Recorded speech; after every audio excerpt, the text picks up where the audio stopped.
Hola, ¿qué tal? ¿Cómo les va? Bueno, hoy vamos a abordar un tema diferente. ¿Por qué? Nada que ver con lo que veníamos abordando, que es normalmente un temario para gente que quiere emprender o para gente que ya tiene un emprendimiento y quiere salir adelante porque encuentra que se cruza con muchos cuellos de botella y no puede avanzar. Pero esta vez vamos a hablar del trabajador en calidad de dependencia. ¿Y por qué? Porque mucha gente me dice, mira Daniel, está muy bueno todo lo que vos decís, pero la verdad que yo no tengo el espíritu emprendedor, tengo miedo de emprender, siento que no estoy lo suficientemente capacitado. Hace muchos años que trabajo en calidad de dependencia y todo lo que vos decís está bueno para una persona que quiere independizarse, pero yo no me quiero independizar. Entonces, si bien los videos o los audios me resultan interesantes, no es lo que me sirve a mí. Entonces dijimos, la verdad que tienen razón esta gente. Vamos a plantear y vamos a abordar otra problemática, que es la problemática de lo que tiene que ver con el derecho laboral. ¿Está bien? Para gente que trabaja en calidad de dependencia. Y no es un tema menor. ¿Por qué? Porque el trabajo es un tema que está instalado en el centro de la escena social. Nosotros sabemos permanentemente que los medios de comunicación hablan diariamente sobre cuestiones referentes al trabajo. Por ejemplo, ¿qué dicen? Bueno, el empleo, el desempleo, las remuneraciones, las paritarias, las condiciones y cuestiones de seguridad laboral, la organización sindical, la negociación colectiva, los conflictos laborales, la salud ocupacional. O sea, es un tema instalado en el centro de la escena social. Entonces, como es un tema instalado en el centro de la escena social, vamos a tocarlo, vamos a abordarlo en diferentes videos y vamos a hablar de diferentes cuestiones que tienen que ver no solo con los derechos y las obligaciones del trabajador, sino también con los derechos y las obligaciones del empleador. Te vamos a enseñar muchas cosas. Espero que te sirva y espero que te sientas identificado si vos no querés tener un emprendimiento propio y trabajás en calidad de dependencia con estas cosas que vamos a abordar en estos audios y videos que haremos de ahora en adelante. Ojo, no vamos a descuidar todo lo demás para las personas que quieren emprender, para las personas que tienen un emprendimiento y quieren salir adelante, pero también vamos a abordar este tema que involucra directamente al trabajador en calidad de dependencia. Y como todo lo que tiene que ver con el tema trabajo es un temario muy largo, muy amplio, muy abarcativo, nosotros vamos a hablar del trabajador que trabaja en un empleo privado, no público. El empleado privado que trabaja en calidad de dependencia, pero para el trabajo privado y no público. Eso es lo primero que vamos a abordar. El trabajo público tiene otras leyes, otras normativas que lo regulan, pero nosotros vamos a hablar del trabajador que trabaja para un empleador y lo hace en forma privada. Entonces, obviamente, primero vamos a hacer una pequeña introducción. Este video es introductorio, vamos a contar un poquitito cómo fue evolucionando el mercado del trabajo, cuáles fueron los diferentes aspectos a lo largo de la historia, y luego nos vamos a adentrar en diferentes temas, como por ejemplo, cuál es el significado y la naturaleza del trabajo humano, el capitalismo industrial, la transformación del proceso de trabajo, el mercado de trabajo, no sé, qué son las organizaciones, organizaciones según su tamaño, las organizaciones según el origen del capital, trabajadores autónomos, no sé, principios generales del derecho del trabajo, cuáles son las leyes que tienen en cuenta todo lo que tiene que ver con la ley de contrato de trabajo, ya te la estoy anticipando, sujetos del contrato de trabajo, cuáles son las formalidades, no sé, cómo son las remuneraciones, cómo se paga, qué es una jornada extensiva, qué son los trabajos insalubres, cuántas horas se puede trabajar, a partir de qué edad se puede trabajar, los derechos de la mujer que se desempeña en el ámbito privado y que trabaja en calidad de dependencia, cómo se reserva un puesto de trabajo, cuáles son las licencias, qué es el preaviso, no sé, cómo te tienen que liquidar el salario si es que te despiden sin causa o con causa, o qué pasa con una persona que estando en actividad fallece, qué pasa con las personas convivientes con esa persona que fallece. Bueno, todo esto lo vamos a abordar en sucesivos audios o videos, de acuerdo a si tengamos disponibilidad de la cámara o no. Este es un audio, es introductorio, quédate, vamos a hacer un poquito de historia, vamos a hablar un poquitito de todas estas cosas y luego vendrán también una sucesión de videos. Vamos a tratar de los videos hacerlo en forma interactiva, que nos pregunten y nosotros respondemos, y los audios, bueno, es una especie de monólogo porque no tengo ni quien me filme, ni tampoco la filmadora a mano, así que no te vayas. Y si hablamos de trabajo y trabajador, vamos a dar algunas definiciones. Por ejemplo, ¿qué es la OIT? Bueno, la OIT es la Organización Internacional del Trabajo. Y te quiero decir que es la única agencia tripartita de la ONU. La Organización Internacional del Trabajo agrupa o reúne a gobiernos, empleadores y trabajadores de 187 Estados miembros. ¿Para qué hace esto? Para establecer las normas del trabajo, formular políticas, elaborar programas promoviendo el trabajo decente para todos, para hombres, para mujeres. O sea, la OIT es la única agencia tripartita de la ONU. Y si hablamos de la Organización Internacional de Trabajo, te tengo que decir que fue fundada en el año 1919. Sí, en ese año, después de que finalizó la Primera Guerra Mundial. ¿Y en qué se basaba la creación de la Organización Internacional del Trabajo? Bueno, se basaba en una visión que tuvieron los países, según la cual una paz duradera y universal solo puede ser alcanzada cuando está fundada en el trato decente de los trabajadores. La Organización Internacional del Trabajo se convirtió así en la primera agencia de las Naciones Unidas en 1946. Y lo que tenemos que hablar es primero definir algunas cuestiones referente al trabajo.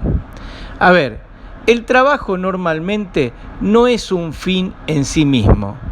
El trabajo es una actividad que realiza el hombre, y cuando digo el hombre me refiero también a las mujeres, obviamente, estoy generalizando, y requiere no solo de la persona que realiza el trabajo un esfuerzo físico, también requiere de cierta racionalidad y de la voluntad para conseguir determinados objetivos.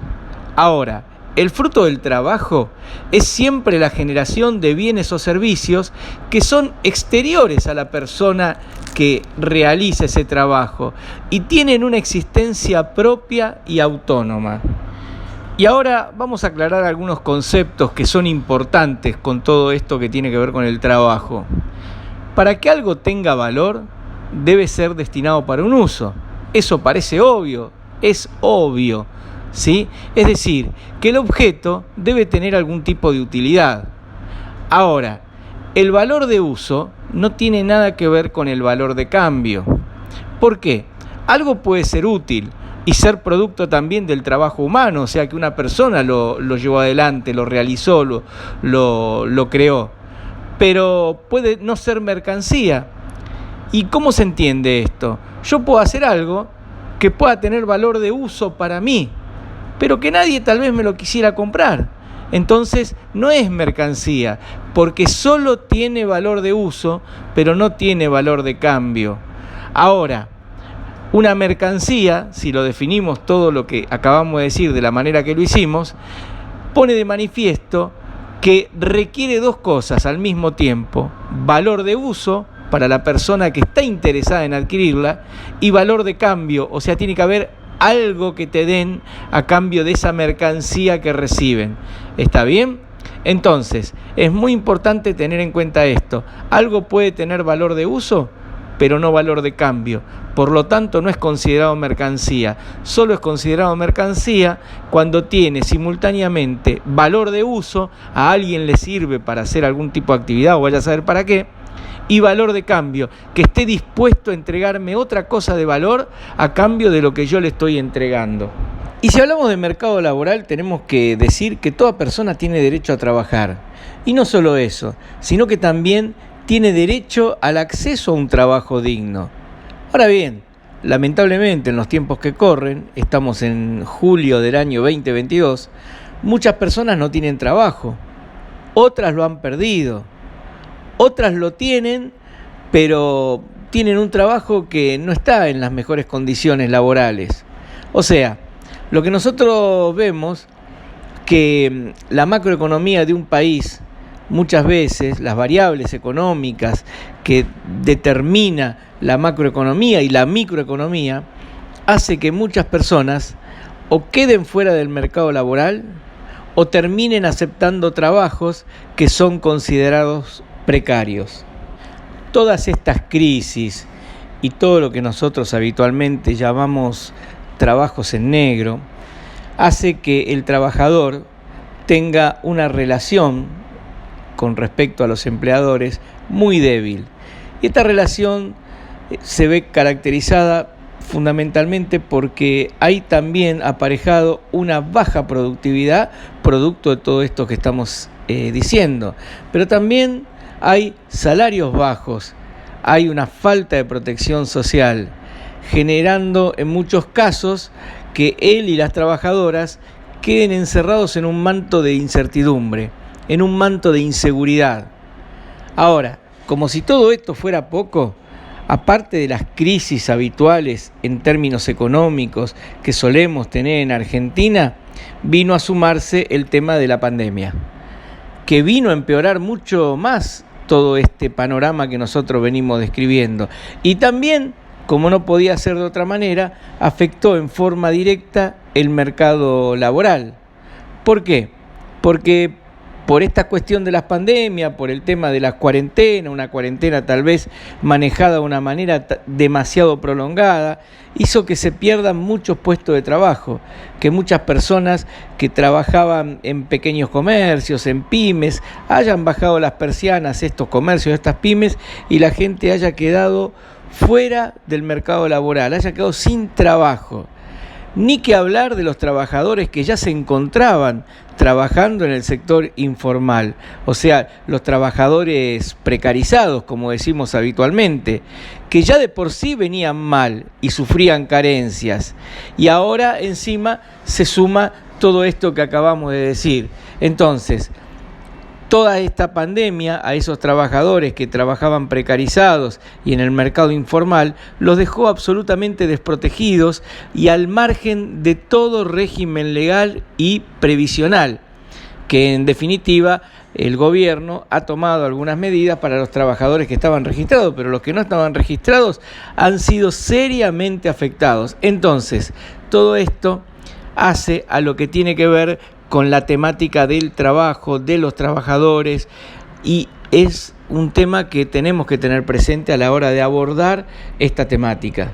Ahora bien, el Estado podemos decir que ha intentado combatir de alguna manera la precariedad laboral y lo hizo a través de la ley 26.940. Esta ley trata de la promoción del trabajo registrado y de la prevención del fraude laboral. Te vuelvo a repetir, es la ley 26.940. Si querés tomar nota, tomalo y googlealo para ver qué dice la ley.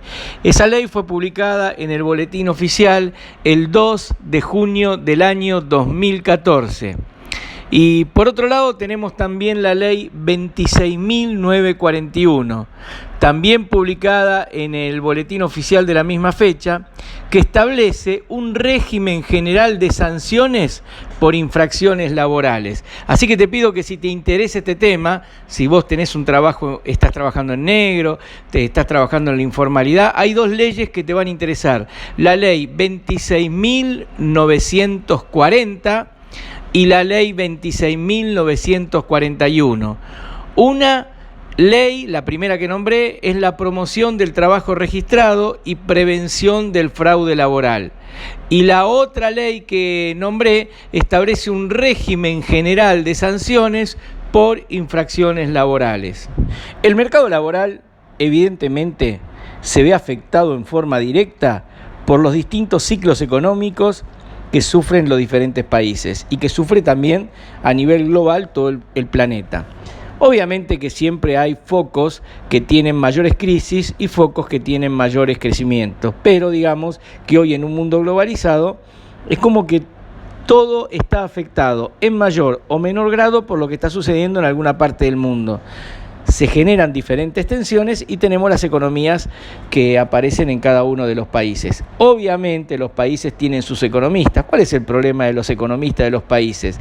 Que de acuerdo a las universidades donde se capacitaron, donde obtuvieron su título, esas universidades tienen ideologías y tendencias políticas. Entonces, obviamente, si bien los estudiantes de economía estudian cuestiones técnicas, también, y hay que decirlo, porque hay que decirlo, sus decisiones están atravesadas transversalmente también por un pensamiento político. Nadie dice que eso esté mal, pero el problema está cuando el pensamiento político no tiene en cuenta las consideraciones técnicas que hagan que una economía no entre en crisis profundas como la que suceden en algunos países del mundo. Otros economistas también le echan la culpa a los problemas o a las afectaciones que sufre el mercado laboral por los avances tecnológicos. Muchas veces cuando la tecnología da un paso y el paso que da la tecnología cambia radicalmente todos los medios de producción o gran parte de ellos, los trabajadores a posteriori tienen que tratar de adecuarse a esos nuevos cambios y lleva un tiempo, obviamente, hasta que se adapten a esa nueva tecnología que ya está instalada directamente en los medios de producción, y hay algunas crisis, algunos tironeos dentro de lo que es el mercado laboral. Entonces, nosotros lo que tenemos que decir es que todas estas cuestiones económicas afectan al empleo, afectan a la desigualdad, porque el empleo directamente tiene que ver con la desigualdad. Una persona desempleada evidentemente queda en desigualdad con respecto a una persona que tiene empleo, y ni hablar una persona que trabaja con un empleo, digamos, no registrado. Entonces, ahí ya también hay un problema. Entonces, todo eso conlleva a un aumento de la vulnerabilidad social y a una precariedad que se ve directamente en lo que tiene que ver con el mercado laboral. No solo una precariedad en términos laborales, sino que eso aparte acarrea una precariedad en la familia. ¿Y todo eso a qué da lugar? Y da lugar a la pobreza, da lugar a un desaliento con respecto al futuro. Bueno, ya en este audio hemos dado una pequeña introducción. En los próximos audios nos vamos a adentrar en cuestiones más técnicas. Vamos a hablar de qué dicen las leyes laborales. Ojo, esto es importante tenerlo en cuenta. Estamos en el mes de julio en Argentina en el año 2022. O sea, que estas leyes sirven hoy. Mañana cambia la legislación vigente, cambian las normas y tendremos que adaptarnos a los cambios que se irán sucediendo. Porque como nosotros dijimos, las leyes no son palabras muertas, sino que son palabras vivas. Y como son palabras vivas y todo lo vivo se va modificando, las leyes también se van modificando. Así que bueno, les agradezco que me hayan escuchado. Hagan sus comentarios, inscríbanse y activen la campanita. Y no te pierdas los próximos audios sobre el tema laboral, porque te vuelvo a repetir, vas a conocer a la perfección cuáles son tus derechos, cuáles son tus obligaciones, cuáles son los derechos del empleador y cuáles son sus obligaciones, dicho directamente de lo que dicen las leyes. Gracias.